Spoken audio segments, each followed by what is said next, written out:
The Arc de Triomphe, the iconic monument standing proudly in Paris, France, that is instantly recognizable around the globe. But do you know the full history behind this famous structure? In this video, uncover the untold 2-century-old tale of the Arc de Triomphe, from the grand design details conceived to honor Napoleonic war victories to the tomb of the unknown soldier that now lies beneath this arch. I'm your guide through this fascinating history lesson. We'll bring you up close to the 50-meter arch to showcase exquisite carvings of battle scenes few take time to admire today. We'll transport you back to the planning, construction, and famous figures like Napoleon that made this Paris showstopper possible. The Arc de Triomphe's complete story awaits. Let's uncover it together right now as VoyageVault presents the history behind the Arc de Triomphe. As we uncovered in the introduction, the Arc de Triomphe has an intriguing 200-year history interwoven with famous French figures and military victories. This iconic structure was commissioned for distinct reasons tied to its period in history. Our story begins in 1806. Fresh off triumph in the Battle of Austerlitz against Austria and Russia, feelings of French military pride and nationalism swept through Paris. Napoleon Bonaparte capitalized on these emotions, commissioning monuments across the city to honor his victorious armies. As a nod to the Roman Empire's historic arches memorializing conquests, Napoleon envisioned a new modern arch encapsulating the French Empire's strength. The Arc de Triomphe was born out of this desire for a monument representing French glory. Napoleon himself laid the foundation stone in 1806 in honor of his armies during this apex of nationalist fervor. Given its initial conception as a tribute to the expanding French Empire, the Arc de Triomphe was modeled after the ancient Roman arches built across Italy nearly 2 millennia prior. These historic Roman structures celebrated military successes with detailed relief engravings of battle scenes and triumphal parades of victory. Napoleon was also inspired by the central location of arches, like the Arch of Constantine in Rome, envisioning his structure on an elevated star point within Paris.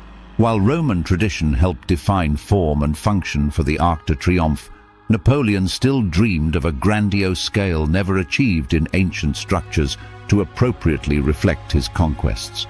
He commissioned architect Jean Chalgrin to design an enormous triumphal horseshoe-shaped arch, 50 meters high and an impressive 45 meters wide. To give you an idea why these dimensions were unprecedented, they dwarfed Rome's Arch of Constantine, which stands 21 meters tall. Napoleon and Chalgrin envisioned a structure as awe-inspiring as the military accomplishments it was built to honor. As Napoleon's envisioned design took shape, the task turned to making this massive 50-meter structure reality. We covered Jean Chalgrin's initial architectural plans selected by the emperor, but Chalgrin only oversaw the beginning stages of construction before his death in 1811. Work continued under the direction of architects Louis-Robert Gust in 1812. Construction progressed for several years, albeit more slowly under Gust, as the Napoleon's reign and dreams of empire expired, replaced by pragmatism under King Louis XVIII. Delays and political changes over 20 years meant the Arc de Triomphe was still unfinished, though foundations and key pillars stood as a promise of coming completion someday. By 1830, the establishment of a new constitutional monarch, Louis-Philippe, ushered fresh momentum. Louis-Philippe wanted to complete Napoleon's arch, both honoring the original vision but also recognizing himself as furthering the empire's work. Convenient political symbolism as he built popular support and nationalism. 30 years after Napoleon first commissioned Chalgrin, supervised by Gust, a new architect, Héricard de Thury, revised plans to bring the Arc de Triomphe closer to its full glory. Finally, in 1836, de Thury completed the whole monument design much as we know it today, modified only by subtle additions like its Tomb of the Unknown solida after WWI, which we will discuss later. Now 50 meters high, the dimensions are dizzying when you study images up close. That's over 30 standard telephone poles stacked end to end. This same height stretched across almost equaled an 18-lane freeway, including breakdown lanes. Standing as high as some 17-story buildings, this arch demanded special deep underground foundations comprising cement and heavy stone, meticulously structured to prevent collapse. Given Paris's swampy landscapes, engineers innovated dried stone and wood techniques similar to bridge foundations to bear tremendous weight above.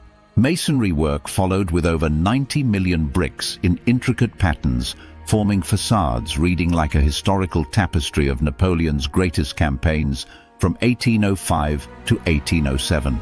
Some key details include friezes ornately depicting triumphal figures leading cavalry processions, showcasing artillery and arms seized from enemies. Intricate engravings of major battles, commemorating the sacrifice of French soldiers. 10 sculpted victory columns nearly 100 feet tall adorn outer vaults, honoring armies as statues of those like General Marceau lost to battle. Stopping in the late 1830s to admire these painstaking brick and stone masonry accomplishments helps us appreciate the labor and artistry required to construct such a fitting tribute to France's military history. Now let's continue our journey through the years to learn about the exquisite design details spanning 50 or 45 meters as we explore within the arc itself. Now that the monumental task of constructing the 50-meter arch was finally complete, it was time to add the finishing touches to honor 2 decades of Napoleonic war victories through decorative flourishes. The Arc de Triomphe stands not only over 4 stories high, but an incredible 45 meters wide, large enough to fit a commercial plane, and 22 meters deep. Inside and out, built-in sculptures and reliefs celebrate famous French victories across these expansive spaces for all of Paris to take notice. Many of the detailed design elements harken ancient Roman tradition while incorporating early 19th century neoclassical style. These creative mixtures blended past, present, and hopes for the empire's future glory into one arch. Approaching the arch, 4 intricately carved relief panels above outside entryways depict critical Napoleonic battle scenes, including his victory at Austerlitz. As your eyes climb higher, heroes of the Revolution and Empire are memorialized in engraved names of marshals and generals. Interspersed sculptures representing victory, fame, courage, and wisdom connect French armies of yesterday and today with allegories understood across centuries. Moving inside, the lofty interior ceiling rises over 15 meters with lining of brass eagles and shields echoing Republican and imperial symbols seen across Paris from the Louvre to Notre Dame. In the arch's 2 chambers on either end of the central vault, sunken circular stones commemorate more French victories of years past. And ascending the 284 interior stairs brings you face to face with some of the arc's most striking adornments. The crowning achievement spans across the arch itself with iconic oversized sculpture group, Departure of the Volunteers, also called La Marseillaise. Here we see nobility marching alongside common citizens with fervent willingness to die for honor and country. This piece is the essence of French patriotic pride embodied in art, a focal achievement of over 30 sculptors who created the arch's works. Surrounding sculptures draw even more symbolic connections. Alexander the Great cuts the Gordian knot, a salute to solving intractable problems through bold French ingenuity and leadership. Stepping back outside, details echoing France's glory abound in every direction. As we conclude this chapter of history already over 30 years in the making, stay tuned next for the Arc de Triomphe's modern story from the late 1800s to today. As the Arc de Triomphe weathered revolutions and rulers, it cemented its role as an anchor of French national identity by the late 1800s. But the story was not yet finished. The arch's purpose evolved again after World War I's unprecedented bloodshed, which deeply scarred France.